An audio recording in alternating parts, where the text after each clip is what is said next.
แต่ละปีវាតែងតែមើងងាយវាតែងតែមើងងាយមកលើប្រទេសរបស់យើងថាប្រជាជនយើងអ្នកសុំទានមកប្រទេសអញ្ចឹងទៅយើងជឿចាប់ខ្លាំងណាស់បងប្អូនបាទឮពាក្យសម្ដីរបស់អ្នកជិតខាងគេមើងងាយមកយើងឃើញវីដេអូរបស់ខ្ញុំ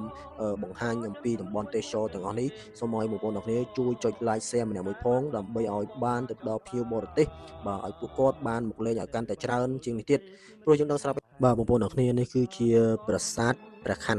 ប្រាសាទព្រះខ័ននេះដែរគឺមានទីតាំងនៅក្នុងខេត្តសៀមរាបបាទហើយខ្ញុំបានទៅលេងកាលពីអាទិត្យមុនបាទហើយបងប្អូនឃើញថាច្រកចូលទៅប្រាសាទព្រះខ័ននេះមានស្រស់ស្អាតខ្លាំងមែនទែនបងប្អូនបាទឃើញហើយមានអារម្មណ៍ថាព្រឺរោមតាមរោមបាទឃើញយើងមិននឹកស្មានថាដូនតារបស់យើងពួកគាត់បានធ្វើឡើងដើម្បី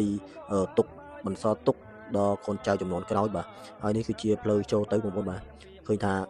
អមសងខាងមានដោយរូបចម្លាក់ដ៏ស្រស់ស្អាតនេះគឺជាខ្លងទ្វារចូលបងប្អូនបាទហើយបងប្អូនយើងនឹងស្រាប់ថាប្រទេសយើងមានសម្បូរទៅដោយប្រាសាទបុរាណចាស់ៗជាច្រើនដែលដូនតារបស់យើងលោកបានបន្សល់ទុកមកឲ្យកូនចៅចំនួនក្រោយរក្សាតពីដូនតារបស់យើងនេះគឺជាខ្លងទ្វារចូលបងប្អូនបាទ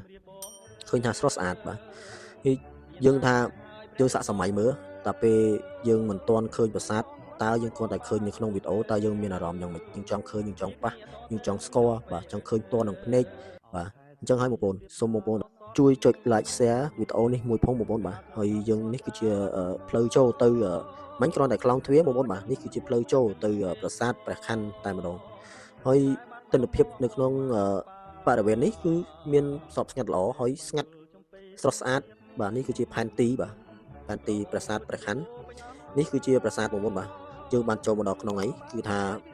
ទេសភាពនៅក្នុងនេះស្រស់ស្អាតត្រជាក់ភ្នែកតែម្ដង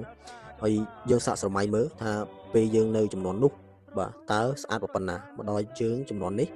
នៅតែស្អាតប្រាសាទរបស់យើងបាទអ្នកឃើញទេឃើញទិដ្ឋភាពនៅក្នុងប្រាសាទហ្នឹងបងប្អូនបាទគាត់ថាកន្លែងខ្លះមានបាក់បែកចឹងទៅព្រោះមិនមែនតិចឆ្នាំទេគឺមានរហូតដល់រាប់ពាន់រាប់រយឆ្នាំទៅហើយអញ្ចឹងហើយបានជាកន្លែងខ្លះមានកន្លែងបាក់បែកអញ្ចឹងទៅបងប្អូនបាទហើយប្រាសាទមិនមែនត្រឹមតែសម័យកាលណាទេគឺសម័យកាលគ្រប់តែសម័យកាលតែម្ដងសម័យសង្គ្រាមក៏មានបាទអញ្ចឹងយើងមិនដឹងថាគ្រប់សម័យកាលណាខ្លះទេប្រាសាទព្រោះថាដូនតារបស់យើងតាំងពីចំនួនមុនគាត់ពូកែណាមកពូកែសាងសង់មើលយើងមើលថ្មយើងមើលទិដ្ឋភាពតើយើងសាកសម័យមើលថាពេលហ្នឹងបើសិនជាយើងនៅក្នុងហេតុការណ៍ហ្នឹងយើងនៅក្នុងទិដ្ឋភាពពេលហ្នឹងតើយើងមានអារម្មណ៍យ៉ាងម៉េចបងប្អូនឃើញទេ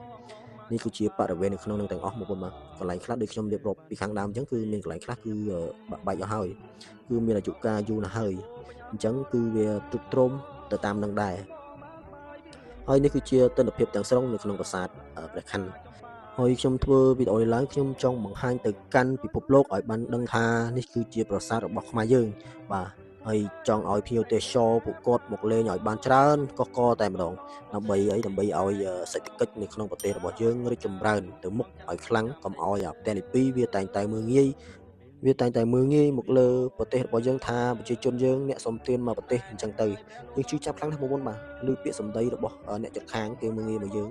គេអាងតែប្រទេសគេសេដ្ឋកិច្ចគេធំជាងយើងបាទគេអាងប្រជាជនគេធំជាងយើងគេអាងប្រទេសគេធំជាងយើងអញ្ចឹងហើយគេតែងតែឈ្លានពានបាទគេតែងតែមើងងាយមកលើប្រទេសរបស់យើងអញ្ចឹងហើយបងប្អូនខ្ញុំសូមឲ្យបងប្អូនទាំងគ្នាបើសិនជាឃើញវីដេអូរបស់ខ្ញុំ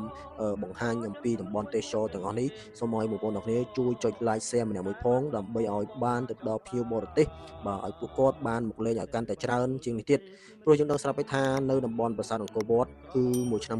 មានភ្ញៀវទេសចររាប់សែនរាប់ម៉ឺននាក់រាប់លាននាក់ណោះតែពួកគាត់មកទស្សនាមកកម្សាន្តនៅក្នុងប្រទេសរបស់យើងហើយយើងមើលទិដ្ឋភាពទាំងនេះទៅគឺស្រស់ស្អាតខ្លាំងមែនទែននៅក្នុងប្រទេសរបស់យើងបាទគឺតំបន់ប្រាសាទព្រះខ័ននៅក្នុងទីតាំង